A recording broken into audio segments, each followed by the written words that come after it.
Money decisions don't have to be either or. With Bank of America, they can be yes and. Like yes to sunny vacations and rainy day funds. Can our digital tools and guidance help you create the future you want? Yes.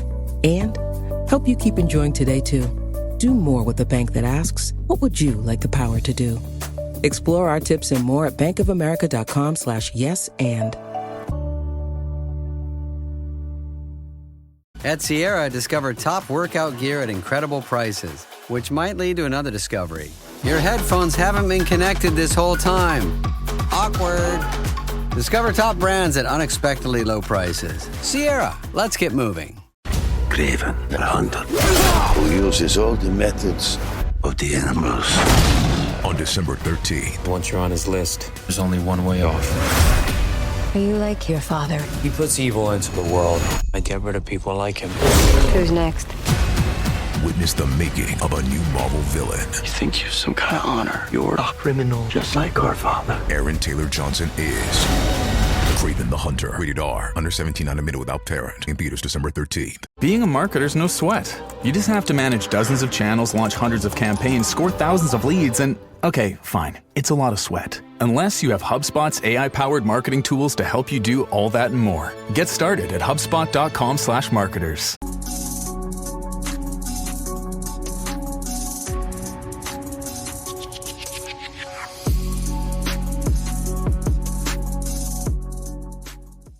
It seemed like it's been forever since week 13 began, but we are back to talk about the week that was and to preview the week that is coming on this National Jay-Z Day. Fellas, how you doing? June, Foster, Dave? Doing great, baby. Doing great. How's everybody December 4th going? It's going. It's Jay-Z's birthday today, I think. It's National Jay-Z Day. There you go. There you go, Foster. Album. I know it was such a thing as National Jay-Z Day, but There's a track on the Black Album called December 4th. So yeah, for sure. Classic. Very, very good album. I wouldn't call it a classic, but very good album. Let's start with the first game of week 13. The game that kicked off Thanksgiving. The Bears played the Detroit Lions and lost in hilarious, dramatic, and unbelievable fashion, as they've come to do in the Eberflus era in 2004. But I will cede the floor to the victors of that game, Detroit Lions. Foster, B. June. Tell us how you all won that game from a Lions perspective. I think a fast start kind of propelled the win. Although we did leave some points off the board in the first half, but to be up 16-0, to be behind 16-0 is, it's not a big lead, but it's a double-digit lead. And if your defense can stay intact with a 16-point lead at half, you have a pretty good chance of winning. Like I said, there were some points that were left off the board in the first half that kind of opened the door to make a closer game in the second half. But pretty much fast start and probably like a lackadaisical fourth quarter as far as scoring. But that's pretty much how we won, and a big mistake at the end of the game. But who knows what would have happened though. We knew that the Bears were going to be tough on third down, tough in the red zone, and they did force us to kick 3 field goals. So that kept them in the game, and you just had that feeling that like we need just a little bit more to really put them away. And then we did have that fumble in the red zone by Jahmyr Gibbs, which kept hope alive for Chicago, and ultimately they ended up getting back in the game. And so it wasn't our best effort as far as penalties and converting on major downs, but we were able to do enough and fight off the pick plays and mesh routes that the Bears seem to, display for us. But ultimately we got the victory. There's been a conversation around amongst Bears fans. Do you agree with the thought process that Ben Johnson's play call in the second half led to the Lions being passive, or and allowed the Bears back into the game? He has been known, as much as he's praised for his efforts, the play calling, which a lot of time it's deservedly so. There are definitely times where he leaves something to be desired as far as play calling is concerned. So it didn't necessarily jump out to me in this particular situation, but I wouldn't. If I went back to it, I probably would agree with that. I don't necessarily agree. I think I was telling a lot of my Bears fans, Detroit's put 30, 40, 50 points on people repeatedly this season. So I don't necessarily think that anything that Detroit did let us off the hook. I think it's just a better second half from a schematic standpoint from the Bears. But I'm gonna tell you about the Bears, Stan. Tell you, I've been waiting all week to hear this.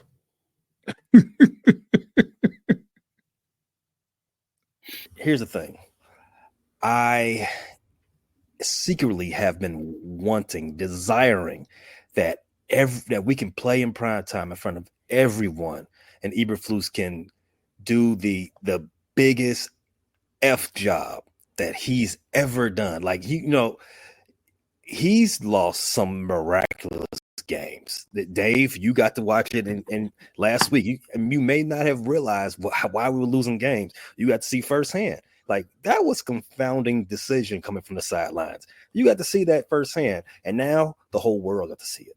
I've been complaining about our head coach for over a year, and people have been telling me, "No, man, you should have took Jaden Daniels. You all be winning with Jaden Daniels. No, man, you all should have got a haul for Caleb Williams and kept Justin Fields." All this malarkey. All that malarkey goes down the sewer because now everyone got to see it for themselves. It ain't got nothing to do with Justin. It ain't got nothing to do with Caleb. It ain't got nothing to do with anything else. It was primarily Flus and Flus's inability to, 1, be a head coach, 2, listen to his players, and 3, not hire horrible coordinators. That is the worst thing Ryan Poles has done as a general manager. And he ain't been sparkling in his tenure as well, but that is the worst. Even worse than trading a pseudo first round pick for Chase Claypool, who is no longer in the league. Well, hold on. Let me interject. Now, couldn't Justice Fields say the same thing? He's the reason why he wasn't successful. The very reason why this season has been a debacle because of the head coach. Oh, it would be a good argument. I would listen to that argument as well. If Fields want to say, you know what, the turn down in my career is all because of Flus. I'll listen to the argument. I'm like, you know what? You're not wrong. You're not wrong. However, should you still be the starter in Chicago because of Flus? I won't go that far. Not with Caleb on the board, right? But let's go back to this game. So the Bears had an opportunity to either win or take the game into overtime. Had the ball on the Detroit Lions 25 with 38 seconds left in the game. We didn't turn the ball over. We didn't turn the ball over on downs. We did not score. We did not go to overtime. The game just ended. We had a timeout. Usually, we don't have timeouts in this situation because Eberflus has jagged them away with terrible challenges. He tried to in this game. They were told you cannot challenge this particular play, Eberflus, because that is a terrible call. You keep that timeout. So to his luck, he had a timeout to use, and he still didn't use it. I felt that. There's legend has it that he's still standing on the sidelines at Ford Field, waiting for the perfect time to throw that timeout. It could have been when the clock struck 16 seconds, 12 seconds, or when he saw his quarterback starting to audible. There was Dave. There was a half a minute, a full half a minute for you to just do this. It takes less than a second to do this, and he just doesn't do it. And we don't get a play. We don't get a decent playoff. We can't even attempt to take the game that overtime to at least have another shot to win. That's bad coaching. That's malpractice of coaching. That's the type of stuff you would never get another coaching job again, ever. Something like that. You were close to the 50-yard line, though, so you weren't kicking a field goal in that situation.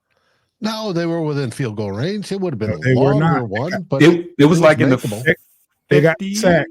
They got sacked, and it literally took them out of field goal range. Right. But when we got to the 25, there was a confluence of errors. And I'm not going to say it was all on Eberflus, no, because I don't think we called the right play. The next play, I think it was a QB draw. That's what it looked like, because the line, just the way the line bent, it looked like it's supposed to be a QB draw, and no one did what they were supposed to do. We got sacked immediately. That took us out of field goal range. But right there, we still had 33 seconds to figure out how do we get back in the field goal range.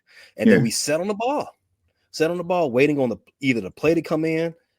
Thomas Brown, he hasn't said why the play came in so late, but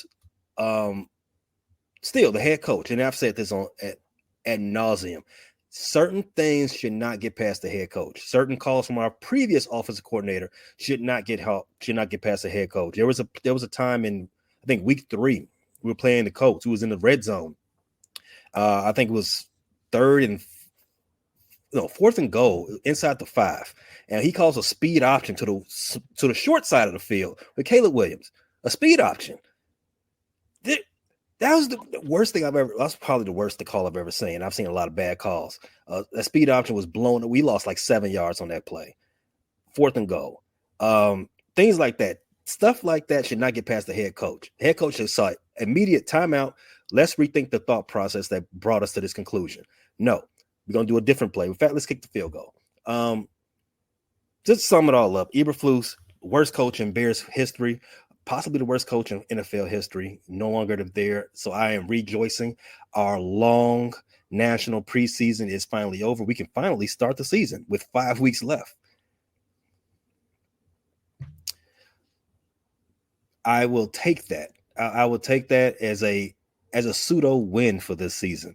The Bears lost their, what's that, 6 games in a row now? I've lost count. But brighter days are ahead. Dave, the next game in this division, the next game in the division had to be the Packers later on that night, but we'll get to them later. They don't really need a lot of the A block. Dave, you all played and won against refresh my memory, it's been so long.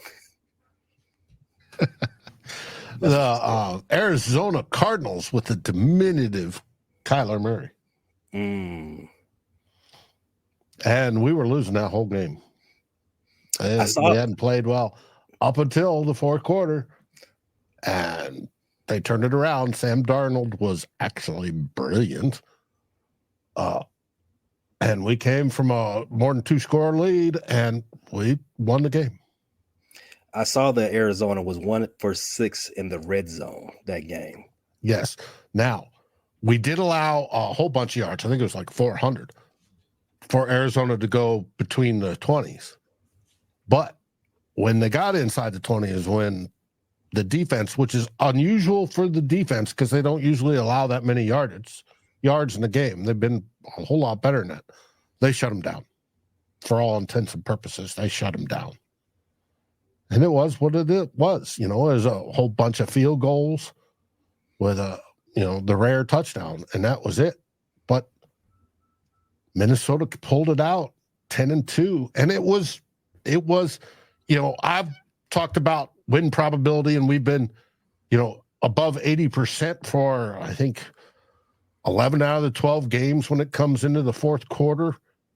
and we basically got the game won. Yes, some have gotten within one score, but we were basically 2 or 3 scores up. This was a game that was the opposite, and it was a good show of force that we came back, and like I said, Sam Darnold played stellar football. Didn't throw an incompletion, didn't throw an interception, was just ice in his veins, drove down the field, got the score. It was wonderful. Something we hadn't seen all season. Dave, we've got a comment from the comment section. Tim Lyons, he wants to know your thoughts on Danny Nichols, as he calls him, joining the Vikings practice squad. I think it's a wonderful deal. It's the Kevin O'Connell School for Wayward Quarterbacks. He's gathering them up in bunches now, and he's trying to revive their careers. I've always said he improved Kirk Cousins' play. He made the whole 4 quarterbacks last year look decent. And then this year, he's made Sam Darnold into a top 10, possibly Pro Bowl level quarterback. And for that, oh, yes. Now, Daniel Jones is what he's referring to, coming to the team, will sit there on the practice squad. He will get called up to the final 53 at least once, so he qualify for the comp pick formula. But basically what it is a rejuvenation for Daniel Jones. He has this short audition, whether he's going to make a choice to move on after this season to another team, a bad team like Oakland or someplace where he could have gone in the first place, or if he wants to stay and back up J.J. McCarthy, the future of the Minnesota Vikings, and still get all that nurturing and loving and growing that Kevin O'Connell does to quarterbacks. I kind of think it's going to be very interesting as we get into the off season and get to seeing who is still in that quarterback room for the Minnesota Vikings. I think that's going to be a pretty good story. Yet the return of J.J. McCarthy and maybe those two, like you just mentioned, those two reclamation projects. Dave, I did want to ask before we get on to break and start talking about some things that are more current. Who is the best newcomer on your roster? You said you're 10-2 now. You've got a lot of things to highlight. You got a lot of things that are working in your favor. But if you had one guy as a newcomer that's just head over shoulders over the rest, you got Jonathan Greenard, Van Ginkel, Sam Darnold. Who would you say has been the best bright spot so far? Blake Cashman, middle linebacker. The 2 games we lost, he was out. We are undefeated with him on the field. That guy can absolutely fly. He knows where to position himself. He knows where he's got the green dot. He knows where to position the defense. He is amazing. And so I'm going to go with Blake Cashman. Out of all those, and you name the other 3, but Blake Cashman has been key to our success this season. That's what I like to hear. Same question, but a different flavor to our Detroit guys. You all I don't think you all are stocked on newcomers who are this, wrecking hell. But who's your MVP, offense and defense? As far as newcomers? No, let's make it more encompassing. Let's put your whole roster on the table. Phases of the team, special teams, offense, defense together. Who will be that one guy who's played head over shoulders above everybody else? Oh, that's a tough. I mean, it's easy to say the quarterback. It's tough with the running backs because they split it about 50-50. But I'm gonna go way left field with a big round belly player, and he's on my mind because I was thinking newcomers, but Kevin Zeitler, our free agent acquisition, has been really, really good this year. He's got a PFF rating of 90, and he started every game. He's only committed one penalty the entire year. And he's ranked 3rd overall amongst all guards, and quietly amongst all of the injuries and inconsistencies. He's having a Pro Bowl year right now. And of course that he directly affects our running game as well as our passing game. So, and we've had injuries like Taylor Decker has been in and out of the lineup. Penei Sewell, a guy that we all, love and celebrate, but, Seiler's been a sleeper, and he was old. He's a guy that, isn't, exactly a spring chicken. So we really didn't know exactly what we were going to get. We knew he was a good player, but, he's not a younger guy. So he's been very consistent and quiet, though. Not a guy that you hear about a ton, but he's done his job. I'm so mad. I'm glad you didn't say Penei Sewell, because that just brought back a thought from this past game. I'm so mad. I'm so mad at Ben Johnson. Like, who does he think he is? I know the Lions like to dig deep in the bag when they destroy team, and to pull out these gadget plays. But in the first quarter, bro, you do a toss to your tackle Penei Sewell, and for option play, throw or run. This is a tackle. Like, okay. All right. It's not the first time he's had that kind of responsibility.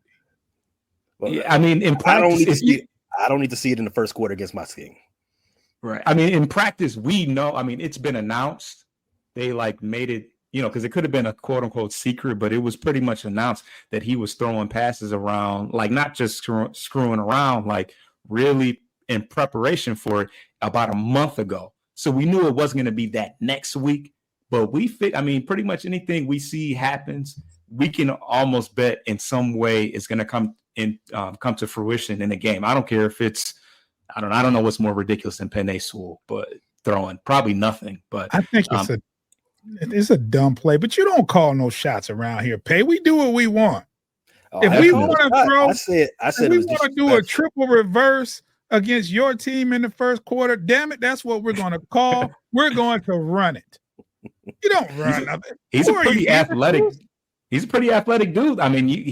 He stiffed on a few dudes before they finally took him down, and he was ready to pass it. There was some guys running some legitimate routes in preparation for him to throw it. So these aren't for jokes. This is Hey, the real deal. I don't want to see it either, brother. I don't want to see it either. I'm sorry. I tried to play it off. I don't want to see it either. It's dangerous. It's definitely, you go at take his legs. I don't even want to. We don't care. We just do what we want. Everybody's been hurt anyways, right? No. It's a very dangerous play to get your tackle out there in space, because it's a big guy who you know how you tackle big guys. Hey man, block the defensive end, bro. That's it. He does that too. Pull if you got to. But other than that, stay on that side. We don't need you throwing no passes, doing no hook and ladders, none of that junk. He's an athletic guy. Got to utilize him. Just paid him. That's your coach, baby. That's your coach. I'm pretty sure the kicker's athletic, but I don't want him throwing no passes that I'm around St. Brown. Yeah. So I'll go ahead and answer my own question about MVPs and great newcomers. Wait, hold on. Before you do that, Pay. Yeah. Can I add who's been a standout for us as well? Sure. Let's hear it. I want to say Aleem McNeil. He's playing some of the best football that he's played, and he's gotten a contract extension and a raise, but he's very well much earning that. So it's not like he got the contract extension or whatever and kind of fell off or got comfortable. He's playing that much better. So he's one of the bright spots on the defense that's consistent. Even before Hutch got hurt, he's stepped it up. So he's been doing a fantastic job. So he's my defensive MVP. And it's interesting because he got paid literally right after Hutch got hurt. It was Hutch hurt on Sunday. I think by Tuesday, the ink was drying on his contract. It was kind of weird, but Nah, that's not kind of weird. Yeah, that's how things roll in this business. Like, oh, you've got newfound importance on the squad. Let me go ahead and pay you, so you don't have any. So you can play with some intensity. That new heavy checking account intensity that these athletes love to have. It goes both ways, though. Sometimes people get complacent when they get paid, but shout out to Albert Hainsworth. That's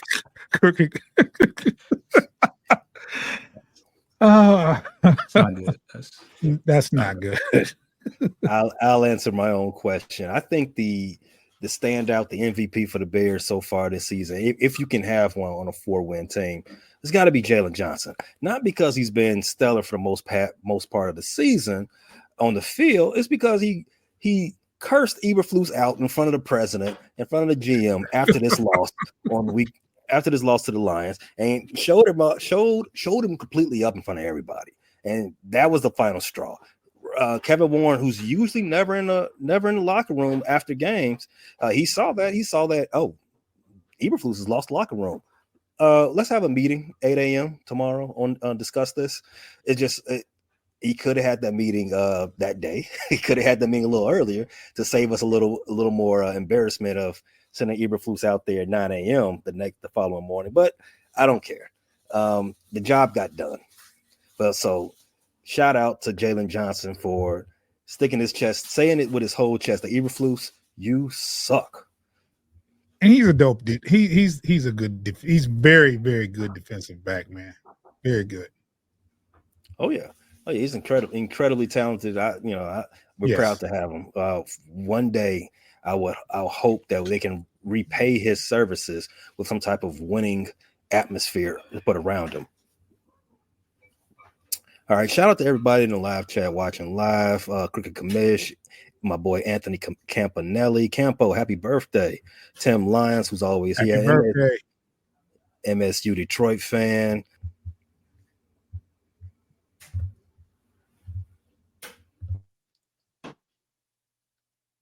This episode is brought to you by Allstate. Some people just know they could save hundreds on car insurance by checking Allstate first, like to check the date of the big game first before you accidentally buy tickets on your 20th wedding anniversary and have to spend the next 20 years of your marriage making up for it. Yeah, checking first is smart. So check Allstate first for a quote that could save you hundreds. You're in good hands with Allstate. Savings vary. Terms apply. Allstate Fire and Casualty Insurance Company and Affiliates. Northbrook, Illinois. So, week 14, guys. Detroit Lions, I believe you all already clinched the playoff spot. Am I right? Not yet. Not yet. Okay. Not yet. It's getting close, but the standings as it relates to the NFC North and the NFC as a whole is getting very compact. I don't think it's getting compact for the top 7 seeds. Detroit, as you all know, they only lost 1 game this season. You guys are 11-1, followed by the Vikings 10-2, and the Packers right there at 9-3. You guys this week, you all have who on your schedule? Green Bay tomorrow. That's right, Green Bay prime game. This is probably the first great game on prime. We all know what's going to happen. You're going to destroy those cheeseheads. But tell us, what do you expect to see? What do you expect to see? It's going to be a very tough game. And the reason why I say that is because this is a competitive, first of all, it's a competitive league, right? I think everybody's going to play each other tough. As you can see how it's been going, there have been some very close games between us. I mean, like I'm talking about one score could change the outcome of each game that we've all played versus each other. So for one, it's a competitive league. For two, if you've noticed in the past week or so, we've been picking up players off practice squads like, I don't know. Like we've just trying to fill the roster because we've been so injured on one side of the ball, like tremendously. Like we've had some, like Taylor Decker offensively has been in and out of the lineup, but from a defensive standpoint, we're missing a lot of key pieces. And like I said, every other week we're plucking players from someone's practice squad or someone that's not playing, we're bringing back to the league just to get rostered, just to get depth and add more players, because that's what it is. And I think when you get a bunch of new players, it's going to take a week or two to gel. So I think it's going to be a tough game. Thing is, you get all these new players. They already are privy to the Detroit Lions play calls, game script. Because if you follow Jahmyr Gibbs on social media, he put that out there for everyone to see. Yeah, I mean, I think by now, they might. If they don't know, they know now. Yeah, Dan Campbell said that if we lose, over some keywords, we didn't deserve to win, pretty much. But yeah, it's definitely going to be a tough game. The Packers have been on a roll since we beat them in Lambeau. I think they had a bye, and then they've won 3 straight games against the Bears, Dolphins, and somebody else. The Dolphins game was on Thanksgiving, but yeah, they've won 3 straight games. So they definitely bounce back strong after the loss. But the part of what they do that concerns me the most is the fact that I think they have a team that is able to compete in the trenches in the way that most teams would not be able to. This is a team that runs the ball extremely well. Josh Jacobs is having a good year, and they protect Love pretty well. I think they're second in the league in sacks allowed. So this is a team that's pretty stout on both ends as far as their front seven on defense and their offensive line. So, coupled with the fact that we have, I think Levi, Onwuzurike, Pascal, and DJ Reader are all out as of right now. And then we got Taylor Decker out on the offensive line.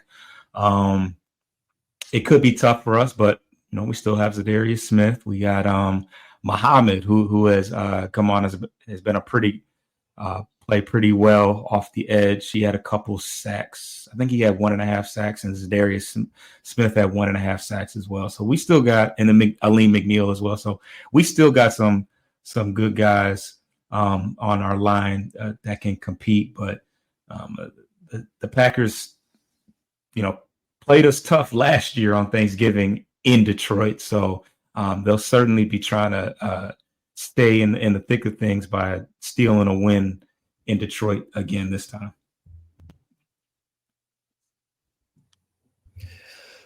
I just don't buy the notion that Jordan Love is some guy that you got to be super aware of. Yeah, he's good for smash plays, but I don't think he's at that level yet. I think he's Brett Favre reincarnated with a different father. That's all I think that's how he plays. What? To me. The different father. Favre was better than Love is. Well, to the point I'm saying that reckless with the ball. They throw some stuff up there like you probably should have held on to that. Love, he gets away with some stuff. He should have some 5 interception games so far this season when I've watched him. He's been lucky. He only gets caught with 3 interceptions. But yeah, not a lot of interceptions. I think obviously you guys are 11-1. The game is yours to lose, but the key to that game is definitely Josh Jacobs. As you pointed out, B. Foster, he has been a menace. I did not think that he would have any type of resurgence going to Green Bay. I laughed when they signed him up. Now I was mad when they got Xavier McKinney, who I still believe is the best newcomer in the division so far, right ahead of Van Ginkel. But Xavier McKinney has been a dog for them this season. I think he still leads the league in interceptions. But back to Josh Jacobs, I thought he was done. He led the league in rushing 2 seasons ago, I think, and he was abysmal after that. And Vegas said, "You know what? We know you're cooked. We're gonna let you go out there and we're gonna let some other team get caught holding a grenade." And those damn Packers, they get lucky again.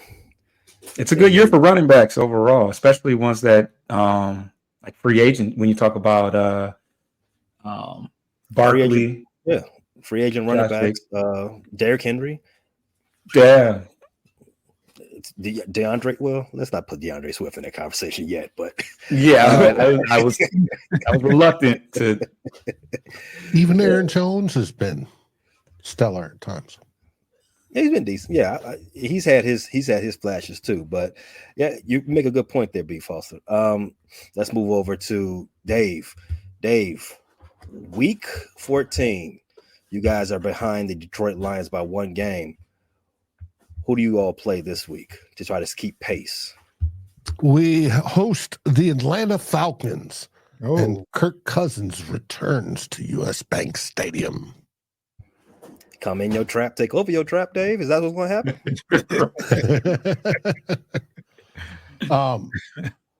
It's going to be fun.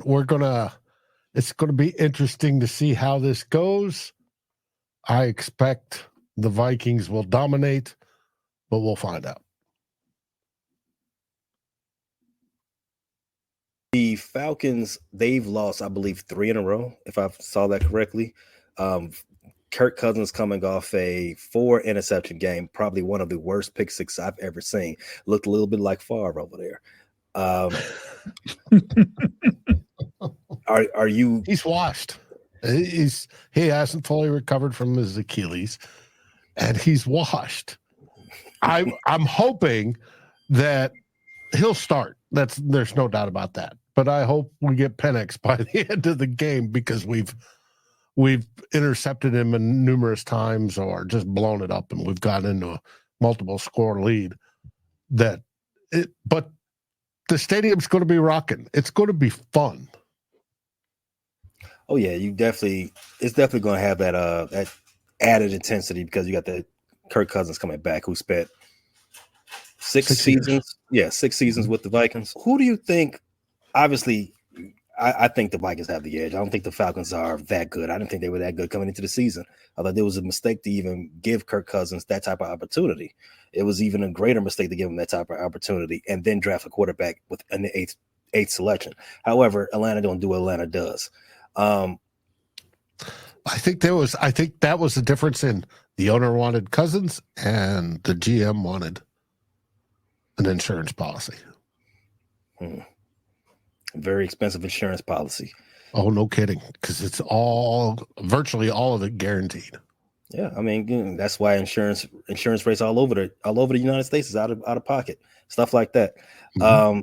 Injured guys. So outside of Kirk Cousins, who on the Falcons do you have to be aware of? Not really a whole lot of anybody. They're part of the AFC or NFC South. They're bad. Well, I think Bijan Robinson. Bijan is yes. As B. Foster was saying, it's been a great season for running backs. Bijan, he's been doing some things. He's lighting it up. If there's anybody on that team that's not Kirk Cousins dependent and who can still be a game breaker, Bijan is that guy. Yeah, but you gotta remember, what defense is he going against? Uh-oh. I know that. I hear that, Dave. I hear you, Dave. Who ranks number 1 against the run? Minnesota, baby. Let them know, Dave. Giving up all those yards last week. Still Minnesota. So Drake London's all right too. He's a decent receiver. Oh yeah, and they got, of course, their tight end, and they've got weapons. It's just you don't have the whole package. Hey yo, and plus they've got Kirk Cousins, and you know how I feel about Kirk Cousins, and it's going to cause problems. Yeah. So, what's the line? I didn't look at the line yet. I think it's Vikings by 6. I think it was the latest I saw. That's pretty big. Well, that's what she said. But yeah. I was expecting something more like 3.5, Dave. Now he's 4. I was 6 at one spot, 5.5 in another. It's been mostly around 5.5 all week, but I saw it go up to 6 yesterday. You all expect to cover? Yes. I like that. Detroit, what about you all? What do you have your line for the game against Packers? By 3. Yeah. You guys gonna cover that? You gonna win by 3? I don't care. I just want to win. No. I need you all to win by 3 times 10. 3 Pay to dirt. the power of 3 to the power of 10. Yes, you do. That's exactly right. Check out Pay Dirt coming right after this show. We talk all about that gambling stuff. But I disagree on them winning. Just need them to win. Yeah. Of course. I need them to tie. That's what I'm hoping for, is the tie. I can't root for the Packers. This is the biggest discussion across Vikings land all week. Who do you root for this week? You just can't do it for the. Don't root for us. Well, to win the division, you need to root for the Cheese Weasels. And I'm like, no, you don't. There's other ways. Do that. FTP. No way. And there's going to be a bunch of people that say it during the week that, we're going to swallow it. We're going to hold our nose and we're going to do it. And then, until you get to the game starting and they fuck this, pardon my language, and FTP. No, the only way it benefits Minnesota, and I can come away with the Vikings win, the Packers lose, and the Lions lose, is if it comes to a tie. And I'm rooting for the tie since both can't lose.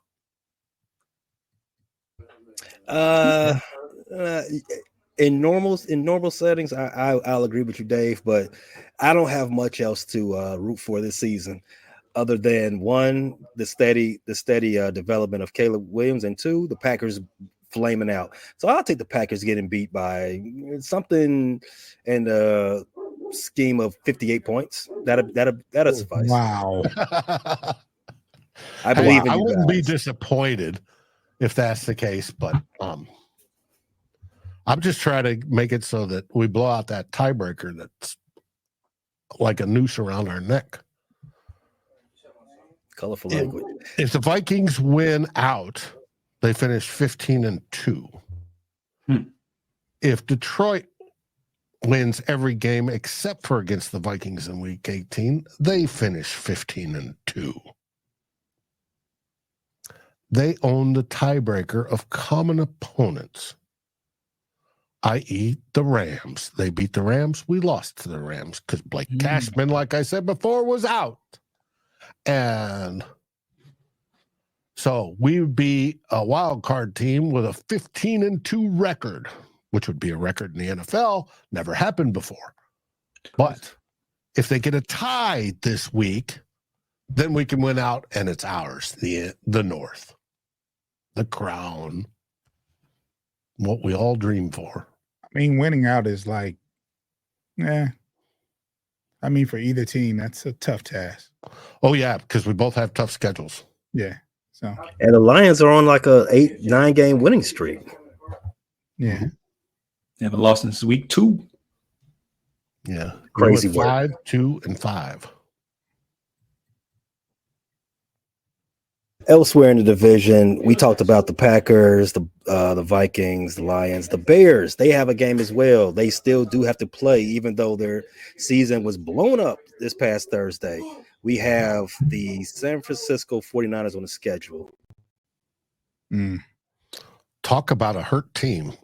They're just as bad as Detroit's defensive front 7. Oh, yeah. They're CMC. Yeah, CMC tore his PCL. Jordan Mason is down. He's also on IR. They're down to their 4th running back. He was on the practice squad when the season started. Brock Purdy's been in and out of lineup the last couple of weeks. They already got Ayuk is on IR. Bosa missed a couple of games recently. They're matched with it. Fred Warner, one of the best linebackers in the game, he said he's playing on a broken ankle that he's had since September. So it's a mass unit over there in the Bay Area. Now, I'm going to say this again, and no, I'm not pulling out the red nose and the funny shaped head and the colorful hair when I say this. Okay, because the Joker's dead. He's been locked up. He's no longer in the city of Gotham. Peace out, Eberflus. The Bears are winning this game. Hey, the Niners are favored by 4. You better put your money up. Put your money up. It's time for you. Hey, all my boroughs, lock in with me. Lock in with me. It's time to become a billionaire. +4 Chicago Bears. I've said it ad nauseum. You can always bet on something, but on one thing in the NFL: new coach, new quarterback boost. The locker room checked out on Eberflus months ago. The locker room loves Thomas Brown.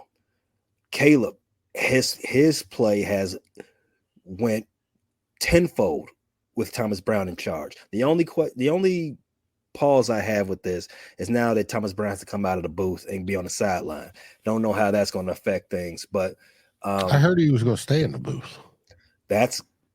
I haven't heard that, but that would be an odd. Well, because I still think he's going to still be calling plays, which I think is the right way to go.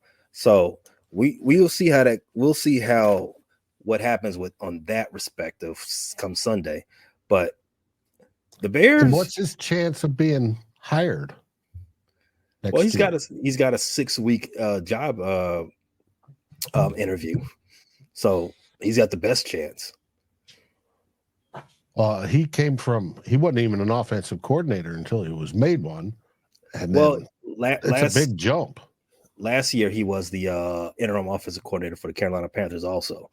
Okay, so he's got experience in that way. He's from the McVay tree. So you like to hear that, because there's been some, bright minds coming out of Sean McVay's camp. A lot of people speak well about him, who's worked with him in the NFL, and in fact, all the football world, people that know Thomas Brown, they speak well of him. I'm rooting for him. Obviously, I want him to had his team steered in the right direction heading into the offseason.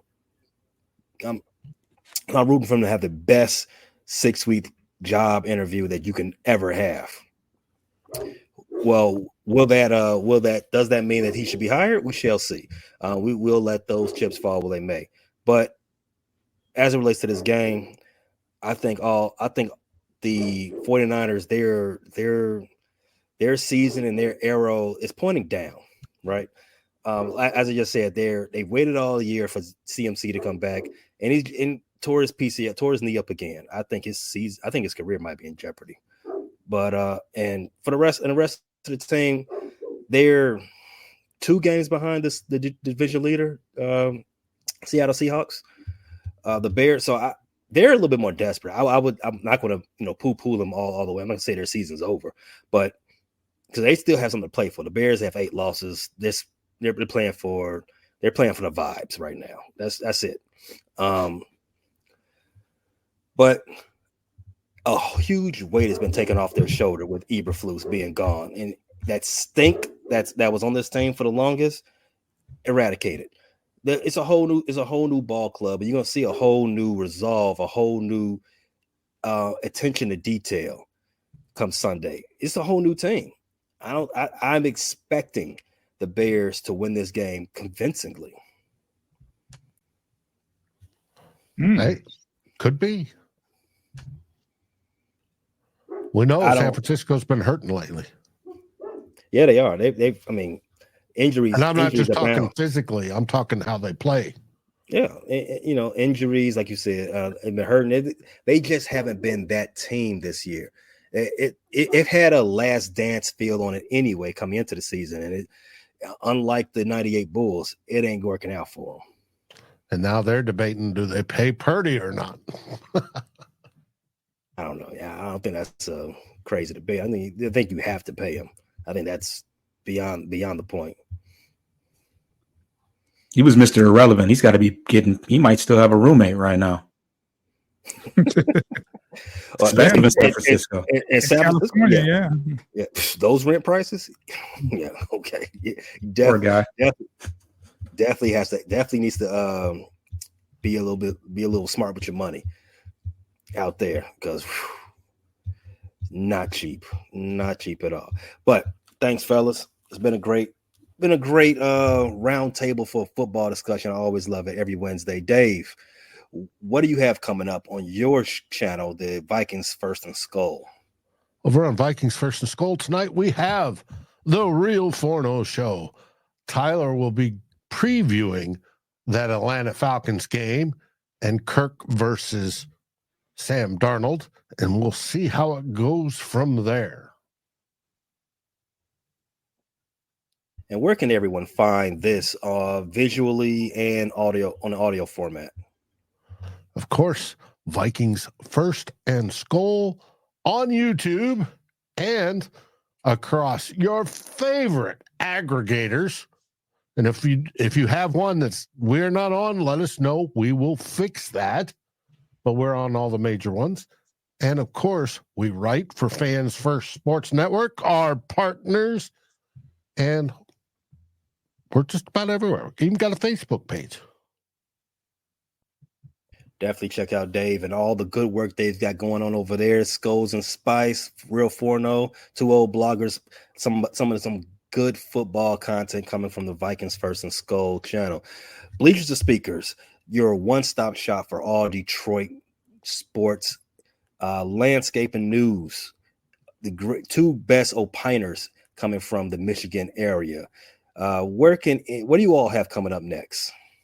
Tomorrow, we have a pregame show on Bleachers to Speakers on YouTube. That's at 5 o'clock Eastern time. We'll preview the Green Bay game that's on tomorrow night. We'll also do a post game after the game. So you can catch us on Bleachers to Speakers on YouTube and all the aggregators, Bleachers to Speakers, FFSN. Make sure you follow us. Make sure that notification bell is on. So when we drop, you'll be able to get an alert and download those episodes for us. Yeah, and they're trying to build up their membership over on YouTube as well as the podcast. So make sure you hit that like, subscribe, and ring that bell. Absolutely. Thanks, Dave.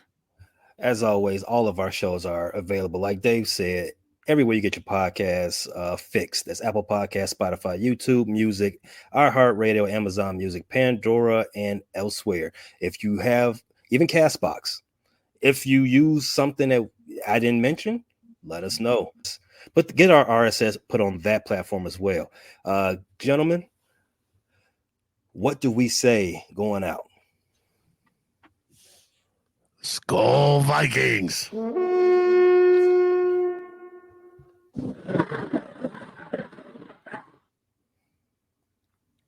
Sounded kind of vicious.